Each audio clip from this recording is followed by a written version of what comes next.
بسم اللہ الرحمن الرحیم۔ السلام علیکم پیارے بچوں، آپ کا میزبان ڈاکٹر محمد عظیم فاروقی قرآن پاک کی اچھی اچھی کہانیوں کے ساتھ حاضر خدمت ہے اور آپ کو خوش آمدید کہتا ہے۔ آج میں آپ کو حضرت الیاس علیہ السلام اور ان کے پیروکار حضرت الیاسا علیہ السلام ان کی کہانی سناتا ہوں۔ تو پیارے بچوں، اللہ تعالیٰ نے بنی اسرائیل کے اندر، جن کو آج کل یہودی بھی کہتے ہیں، ان میں بہت سارے نبی اور رسول بھیجے، جن میں حضرت یعقوب علیہ السلام، پھر حضرت یوسف علیہ السلام، پھر اس کے بعد حضرت موسیٰ علیہ السلام، حضرت داؤد علیہ السلام، حضرت سلیمان علیہ السلام۔ تو جب حضرت سلیمان علیہ السلام کا دور تھا تو ان کی حکومت بہت وسیع تھی۔ اللہ تعالیٰ نے ان کو بہت وسیع سلطنت عطا کی، جس کے اندر ملک عراق بھی شامل تھا، ملک شام بھی شامل تھا، اس میں مصر بھی شامل تھا اور کئی دیگر علاقے بھی اس کے اندر شامل تھے۔ تو ان کی حکومت جو ہے وہ جانوروں پر بھی تھی، پرندوں پر بھی تھی، ہواؤں پر بھی تھی، انسانوں پر بھی تھی، جنوں پر بھی تھی۔ تو انہوں نے بڑے مہارت سے سارا نظام کنٹرول کیا ہوا تھا، لیکن جب ان کا وصال ہو گیا، وہ فوت ہو گئے، تو اتنی بڑی سلطنت جو ہے وہ ان کے پیروکار سنبھال نہ سکے۔ تو کچھ عرصے بعد وہ آپس میں لڑنے بھیڑنے لگ گئے، وہ دو ریاستوں میں تقسیم ہو گئی۔ تو بعض قبیلے جو ہیں وہ فلسطین سے ہجرت کر کے وہ دیگر علاقوں میں چلے گئے۔ تو ان میں سے ایک بہت بڑا قبیلہ جو حضرت الیاس علیہ السلام کا قبیلہ تھا، وہ لوگ وہاں سے ہجرت کر کے عراق کے دور ایک علاقہ تھا بال بک، وہاں وہ ہجرت کر کے چلے گئے۔ بال بک اس کا نام اس لیے تھا کہ وہاں کے لوگ جو مقامی تھے وہ لوگ بتوں کی پوجا کرتے تھے، اور ان کا بہت بڑا ایک بت تھا، اس کا نام تھا بال۔ اس وجہ سے وہ علاقے کو بھی بال بک کہتے تھے۔ اب حضرت الیاس علیہ السلام کا جو خاندان اور سارا قبیلہ ادھر آباد ہوا، تو بجائے وہ کہ ان لوگوں کو اللہ کی عبادت کا حکم دیں، ان کو شرک سے روکیں اور ان کو نماز، روزے، حج، زکوٰۃ کی تعلیم دیں، ان کو عدل و انصاف کی تعلیم دیں، وہ ان کو دیکھ کے وہ بھی حضرت سلیمان علیہ السلام کی تعلیمات، حضرت داؤد علیہ السلام کی تعلیمات اور اس سے پہلے جتنے انبیاء تھے حضرت موسیٰ علیہ السلام کی تعلیمات کو قبول گئے، اور انہوں نے بھی اس بال بت جو ہے اس کی پوجا پاٹ شروع کر دی۔ تو اللہ تعالیٰ کو بڑا ترس آیا کہ اتنے نبی اس قوم میں آئے، تو یہ اب بجائے نیکی کی بات پھیلانے کے تو یہ شیطان نے جو بت پرستی کی طرف انہیں لگا دیا ہے۔ وہ پتھر کا بنا ہوا بت تھا، نہ وہ بول سکتا تھا، نہ وہ سن سکتا تھا، نہ وہ ہل سکتا تھا، بلکہ وہ مکھیاں بھی نہیں اڑا سکتا تھا۔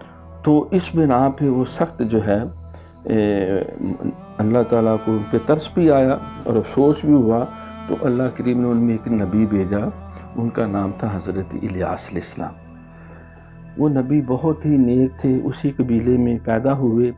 انہوں نے جس طرح نبی پاک صلی اللہ علیہ وسلم جب تشریف لائے مکہ میں، تو اس وقت بھی لوگ بتوں کو پوجتے تھے۔ خانہ کعبہ شریف کے اندر بھی انہوں نے 360 بت رکھے ہوئے تھے، اس کے باہر بھی بڑے بڑے بت تھے، لات، منات، حبل، عزا وغیرہ۔ تو نبی پاک صلی اللہ علیہ وسلم نے اعلان نبوت سے پہلے بھی آپ نے کبھی بتوں کو پوجا نہیں کیا، حضرت صدیق اکبر نے بھی کبھی ان کی پوجا نہیں کی تھی۔ تو اسی طرح اللہ تعالیٰ اپنے نیک بندوں کو ہر دور میں رکھتے ہیں۔ تو حضرت الیاس علیہ السلام بھی ان کے اندر بڑے پاکیزہ صفت نوجوان سالے۔ تو انہوں نے جب دیکھا کہ یہ تو سارے غلط کام کر رہے ہیں، تو اللہ تعالیٰ نے ان کے پاس جو ہے وہ فرشتہ بھیجا، ان کو نبوت اور رسالت کا منصب عطا کیا۔ تو انہوں نے پھر لوگوں کو توحید کی تعلیم دی، نماز کی تعلیم دی، روزے حج کی تعلیم دی، اللہ کی عبادت کا حکم دیا، کہا کہ ان بتوں کی پوجا نہ کرو، یہ تو لکڑی اور پتھر اور مٹی کے بنے ہوئے مجسمے ہیں تمہارے اپنے ہاتھوں کے، تو یہ نہ کوئی نفع دے سکتے ہیں نہ نقصان دے سکتے۔ لیکن قوم اکا بکا ہو کے کہے کہ یہ کیسی باتیں کر رہے، ہم تو بڑے عرصے سے سارا ہمارے قبیلے اس کو پوج رہے ہیں۔ آپ نے اپنی قوم کو بھی کہا کہ خدا کا خوف کرو، تم تو نبیوں کی اولاد ہو، تم میں تو اللہ نے بے شمار نبی بھیجے اور آسمان سے کتابیں بھی بھیجی، تو تم کم از کم جو ہے ان لوگوں کے پیچھے نہ چلو۔ آپ وہ مندر کے باہر کھڑے ہو جاتے اور لوگوں کو تعلیم دیتے، وہ ہنس کے ٹال دیتے اور آپ کی بات ہی نہ سنتے۔ تو بچوں، ان کے پاس کیونکہ بہت ساری دولت کی فراوانی تھی، اس لیے وہ اللہ تعالیٰ کی عبادت سے غافل ہو کر وہ دنیا پرستی میں پڑ گئے اور سات بتوں کو بھی پوجنا شروع کر دیا۔ حضرت الیاس علیہ السلام نے کہا کہ تمہارے پاس جتنی نعمتیں ہیں وہ اللہ نے عطا کی ہیں، یہ سورج، چاند، ستارے، ہوائیں، فضائیں، اتنی نعمتیں اللہ نے دی ہیں، اس کی عطا کرنا ہے تو اس کی تم پوجا کرو اور ظلم نہ کرو اور گناہ کے راستے پہ نہ چلو۔ تو لیکن انہوں نے بات ہی نہ سنی۔ تو آپ نے کہا دیکھو، اللہ نے اگر نعمتیں دی ہیں تو وہ واپس بھی لے سکتا ہے۔ تو انہوں نے کہا یہ تو ہمیں اس بال بت نے دی ہیں ساری نعمتیں، تم جس اللہ کو کہتے ہو ہم مانتے ہی نہیں اس کو۔ تو آپ پھر مایوس ہو کے آپ نے پھر اللہ سے دعا کی کہ یا اللہ ان سے ان کی نعمتیں چھین لو۔ تو اللہ تعالیٰ نے فرمایا کہ کیا تم چاہتے ہو؟ کہا کہ ان پہ بارش بند ہو جائے۔ بارش سے ہی سارا یہ ان کا نظام چل رہا ہے، کھیتوں کا، سبزیوں کا، پھلوں کا، باغات کا اور یہ جانوروں کی پرورش کا۔ تو انہوں نے دعا کی، اللہ نے قبول کر لی، بارش ہونا بند ہو گئی۔ جب بارش بند ہوئی تو پانی کم ہو گیا، خوشحالی کم ہو گئی، کھیتیاں خشک ہونا شروع ہو گئیں۔ اب بجائے یہ کہ وہ اللہ سے توبہ کرتے اور بت کو چھوڑ کے اللہ کی عبادت کرتے، وہ اور زیادہ جو ہے نافرمان ہو گئے۔ انہوں نے کہا یہ ساری نعوذ باللہ یہ حضرت الیاس علیہ السلام کے شرارت سے ہوا ہے، انہوں نے بد دعا کی ہمارے لیے، ہم ان سے انتقام لیں گے، اس کو نہیں چھوڑنا۔ اب حضرت الیاس علیہ السلام کو پتہ چلا تو وہ روح پوش ہو گئے۔ اب وہ قوم کے جو بڑے بڑے بدماش تھے اور سردار تھے، انہوں نے پیچھے بندے لگا دیے، ڈھونڈنا شروع کر دیا گروہ بن کر۔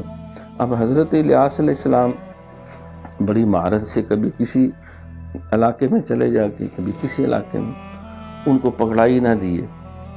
جب انہیں کسی گھر سے کوئی کھانا پکنے کی خوشبو آتی تو وہ سمجھتے شاید ادھر الیاس علیہ السلام ہوں گے، ادھر جاتے تو وہاں بھی نہ ہوتے۔ تو آپ جو ہے اللہ کی رہنمائی میں وہاں پہاڑی علاقے میں ایک غار کے پاس چلے گئے۔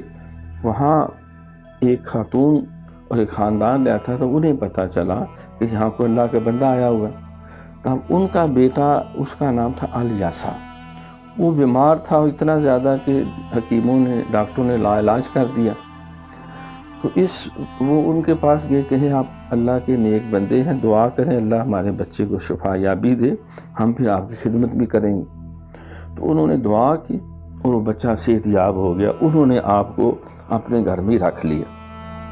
اب حضرت الیاس علیہ السلام نے اس بچے کی تعلیم کی، تربیت کی، جتنا ان کے پاس تورات کا، زبور کا علم تھا وہ اس کو دیا۔ وہ بچہ بہت ہی نیک و صالح نکلا۔ اب قوم ڈھونڈتی ہی رہی، 3 سال گزر گئے۔ تو بجائے توبہ کرنے کے وہ لوگ جو انتقام کے لیے ڈھونڈا ڈانڈی کرتے، پھر ایک دن جب ساری قوم بت کے مندر کے بعد کٹھی تھی تو اچانک حضرت الیاس علیہ السلام ان کے سامنے آئے۔ انہوں نے کہا تم مجھے ڈھونڈ رہے تھے، تم نے دیکھا، تم نے بت کے آگے سجدے بھی کیے، منتیں بھی کی، روئے بھی، گڑگڑائے بھی، یہاں پر چڑھاوے بھی چڑھائے، تم نے منتیں بھی مانی، تو 3 سال میں کوئی ہوئی بارش؟ تو یہ بت کی وجہ سے نہیں، اللہ کی وجہ سے تھا۔ ابھی سچی توبہ کرو تو انشاءاللہ آج ہی بارش ہو جائے گی۔ میں اللہ کا نبی ہوں، میں دعا کروں گا، اللہ میرے اوپر کرم کرے گا، دعا قبول ہوگی۔ اب وہ اس دوران 3 سال میں ان کی کھیتیاں خشک ہو گئیں اور ان کے باغ اجڑ گئے، وہ بھوکے ننگے ہونے والی کیفیت ہو گئی، جانور مرنے لگ گئے ان کے۔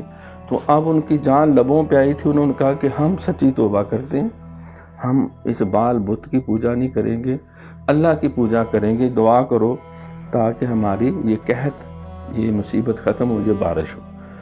تو حضرت الیاس علیہ السلام اور آل یاسا جو آپ کے ساتھ اب رہتا تھا، انہوں نے دعا کی، تو ابھی دعا کر کے منہ پہ ہاتھ نہیں پھیرا تھا کہ بادل آ گئے، بارش ہونا شروع ہو گئی، موسلادھار بارش، سارے خوش ہو گئے اور ہر طرف پھر فراوانی ہو گئی، پھر دولت کی ریل پیل ہو گئی۔ اب ان لوگوں نے جب کچھ وقت گزرا تو وہ پھر وعدے کو بھول گئے، اور اس وعدے کو بلا کر پھر شیطان نے ان کو اس طرف لگا دیا کہ تم پھر اپنے پرانے دیوتا کی پوجا شروع کر۔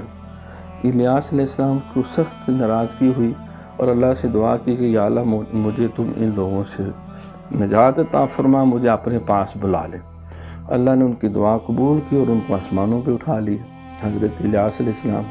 اب اپنے پیچھے حضرت الیاسا کو وہ چھوڑ گئے تھے، وہ بڑے نرم دل تھے، بڑے متحمل مزاج تھے، بڑی پاکیزہ صفت تھی۔ انہوں نے حضرت الیاس علیہ السلام جو علم سیکھا تھا، انہوں نے پھر ساری زندگی ان لوگوں کو تبلیغ کا سلسلہ بھی جاری رکھا۔ کچھ لوگ بت پرستی میں لگے رہے، لیکن ان کی کوششوں سے بہت سارے جو ہے وہ نیکی اور ہدایت کی راہ پہ بھی چلتے رہے۔